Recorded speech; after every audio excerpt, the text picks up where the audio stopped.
قتلت أكتر من 400 ألف بني آدم، وكنت دكتور للمعسكرات النازية. تجاربي كانت كوابيس على المعتقلين، وفضلت شخصية أسطورية لحد موتي. ويعتبر أنا واحد من أشرس رجال التاريخ الحديث. أنا ملاك الموت، أو الدكتور جوزيف مينجل سيء السمعة. ما تيجي احكي لك القصة كاملة، بس قبل ما احكي انزل اعمل لايك للحلقة. اتولد مينجل في 16 مارس سنة 1911. مينجل كان ابن العيلة غنية في ألمانيا. أبوه كان يملك شركة بتنتج آلات زراعية، وده خلاه واحد من الأغنياء في ألمانيا قبل الحرب العالمية التانية. ولما هرب مينجل من ألمانيا بعد كده ساعدته فلوس وعلاقات أبوه، وده خلاه يقدر يثبت نفسه في الأرجنتين. بعد كده سنة 1935 مينجل خد الدكتوراه في علم الإنسان، أو اللي معروف بعلم الأنثروبولوجي، واتخرج مينجل في جامعة ميونخ وهو عنده 24 سنة. بعد كده يشتغل مينجل على علم الوراثة مع أكبر علماء ألمانيا وقتها. سنة 1938 ياخد الدكتوراه الطبية التانية مع مرتبة الشرف. بعد كده يدرس الصفات الوراثية وكان منبهر بيها. مينجل كان مفتون بالنازية والمبادئ بتاعتها، وعلشان كده ينضم لقوات الاس اس او قوات الامن الخاصة، وده كان في نفس الوقت اللي اخد فيه شهادته الطبية، واللي كان في نفس توقيت بداية الحرب العالمية الثانية يتم ارساله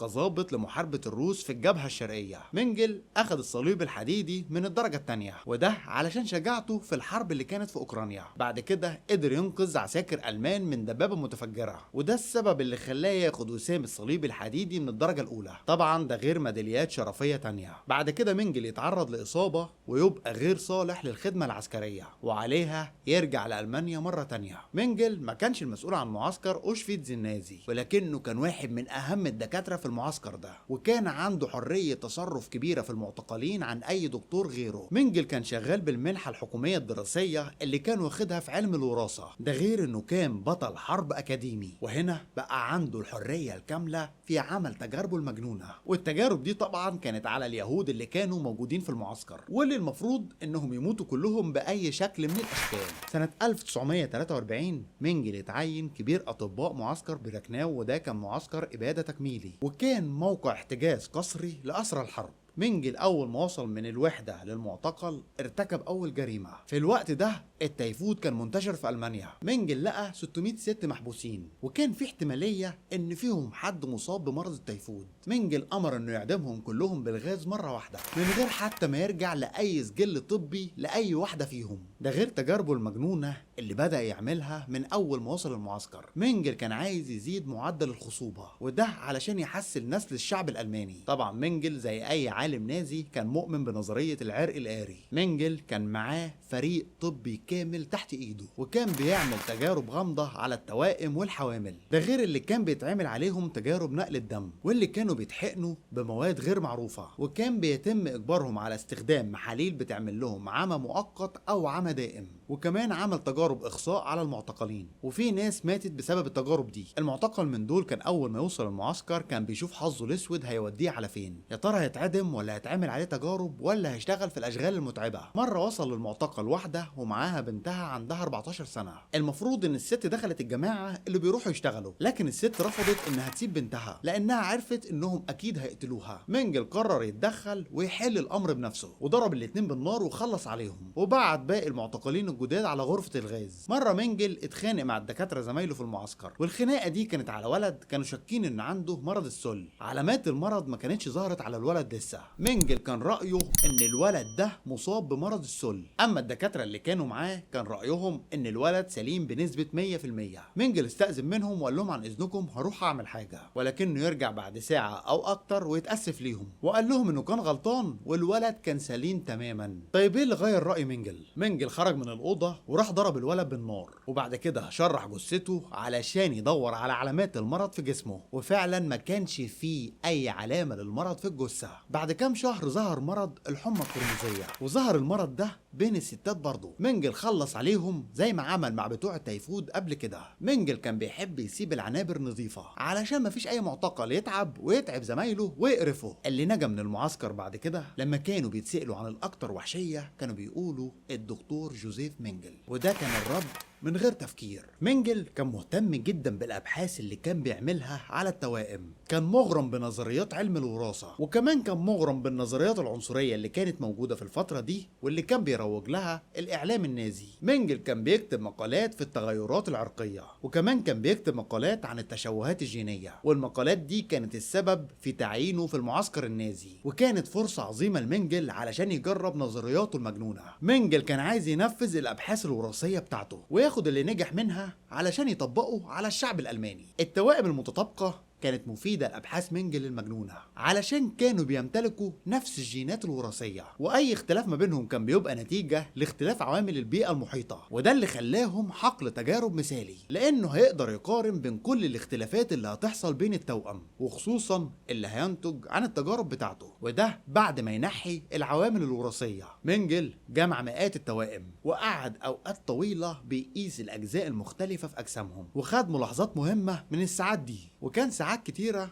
بيحقن توأم واحد بمادة غامضة وبعد كده يرصد الأمراض اللي هتصيبه. مينجل كان بيشبك أطراف الأطفال بمشابك مؤلمة، وده علشان يعمل لهم غرغرينة، وكان بيحقنهم بالصبغات في عيونهم، ولو مات واحد في أي تجربة كان بيقتل التوأم بتاعه على طول، وده بعد ما يحقنه بحقنة سامة، وبعد كده يشرح الجثتين ويبتدي يقارن ما بينهم. وفي مرة كان بيعمل تجربة قتل فيها 14 توأم بنفس الطريقة، وبعد ما قتلهم فضل صاحي علشان يشرح ال 28 جثة. ويقال ان عدد ضحايا مينجل كان 1500 زوج من التوائم. مينجل كان بيعمل التجارب دي من غير اي تخدير، واللي فضل عايش من التجارب دي 200 زوج من التوائم. وحشية مينجل وتجاربه الطبية قتلت 400 ألف ضحية، وده كان من خلال 70 مشروع طبي اتعمل في المعسكرات النازية. التجارب دي كان من سنة 1939 لحد سنة 1945. بالتأكيد مينجل كان مريض نفسي. المعتقلين كانوا بيتنقلوا للمعسكرات بالقطر. مينجل كان بياخد الدكاترة بتوعه ويقف يستناهم. مينجل كان بيلبس أحسن لبس عنده، وكان بيقف يفرز اليهود الجداد اللي جم المعسكر. جزء هيتعدم بشكل فوري، والجزء التاني هيتعمل عليه التجارب بتاعته. أما الجزء الثالث ده اللي هيشتغل في المعسكر. الدكاترة اللي كانوا معاه كرهوا العملية دي لدرجة ان قبل كل استقبال للمعتقلين كانوا بيسكروا علشان ينسوا المهمة دي. سنة 45 بدأ الروس يتحركوا ناحية ألمانيا. خلاص الألمان خسروا الحرب العالمية التانية واتحررت كل المعسكرات النازية. مينجل والظباط اللي معاه سابوا المعسكر وهربوا من فترة طويلة. مينجل فضل مستخبي في ألمانيا شوية واشتغل عامل في مزرعة تحت اسم مستعار. شوية واسم مينجل بدأ يتردد ويظهر، ويتحط اسم مينجل على قوائم مجرمين الحرب اللي مطلوبين للعدالة. سنة 1949 يقرر مينجل انه يهرب للأرجنتين، وقدر يدخل للأرجنتين بعد ما خلص كل حاجته. خوان بيرون رئيس الأرجنتين استقبله استقبال الفاتحين وقتها، وكان كبار قادة الجيش النازي هربوا على أمريكا اللاتينية. في الأرجنتين بيرون كان بيعاملهم معاملة حلوة. مينجل قابل بيرون أكتر من مرة. كارل مينجل أبو جوزيف مينجل زي ما قلنا كان راجل صناعة وكان راجل غني، وصيته كان مسمع في العالم كله، وده كان سبب انه يبقى ليه اتصالات تجارية في الأرجنتين وأمريكا اللاتينية. بفلوس أبوه مينجل عاش ملك في الأرجنتين، وكان بيتحرك دايما باسم مستعار، مع ان كل أفراد المجتمع الألماني في الأرجنتين كانوا عارفينه. بس مينجل كان عايش حياته بشكل طبيعي. في الخمسينات مينجل يفتح عيادة طبية غير مرخصة، عيادة مختصة في إجراء عمليات الإجهاض غير القانونية، لكن مينجل يتقبض عليه لما تموت مريضة تحت إيده. بس يا سيدي انت في امريكا اللاتينيه. عايز افكرك بس واستاذنك يا ريت تنزل تعمل لايك للحلقه. المهم يظهر في المحكمه واحد من اصحاب مينجل ويخرجه بعد ما دفع رشوه للقاضي. في اوروبا الحلفاء قبضوا على معظم كبار قاده الجيش النازي وقدموهم علشان يتحاكموا في محاكمات نورنبرج. اتحاكم 23 متهم من الدكاتره، اتبرأ 7 واتعدم 7 واتسجن الباقي. في الفتره دي ظهر صيادين يهود لمجرمين النازيه، كان على راسهم واحد اسمه سيمون ويزتال. سيمون كان بيدور على مجرمين الحرب الألمان ويقبض عليهم ويقدمهم للمحاكمة. على راس قائمته كان فيه أشهر 2: أدولف أيخمان، واللي كان بيبعت اليهود للمعسكرات النازية. وعلى فكرة ده كان بيحصل بالتنسيق مع المنظمات الصهيونية في ألمانيا. المنظمات دي كانت بتبعت اللي شايفاه كويس للأراضي الفلسطينية المحتلة، واللي شايفاه فقير أو في مشكلة كانت بتبعته بنفسها للمعسكرات النازية. الكلام ده موجود في كتاب أحجار على رقعة الشطرنج للكاتب ويليام جار كار. سنة 1960 عملاء الموساد خطفوا أدولف أيخمان من قلب العاصمة الأرجنتينية. يتحاكم أدولف أيخمان ويتعدم بعد كده، ويفضل مينجل النازي الأشهر لوحده. مينجل فلت من القبض عليه لفترة طويلة، وده خلى الاساطير تكتر حواليه. المعروف ان منجل موجود في امريكا الجنوبيه، وبقت الناس بتتكلم عليه في كل حته، واي واحد شبهه كان بيتقبض عليه. بعد القبض على ايخمان، منجل يسيب الارجنتين ويطلع على باراجواي، وهناك يستخبى في مختبر بناه في الغابه، وده كان تحت حمايه رئيس باراجواي نفسه. طبعا منجل الفلوس اللي معاه بدات تخلص، وده خلاه يتنقل من باراجواي للبرازيل. منجل كان طبعه قاسي، وده خلاه يعيش منعزل،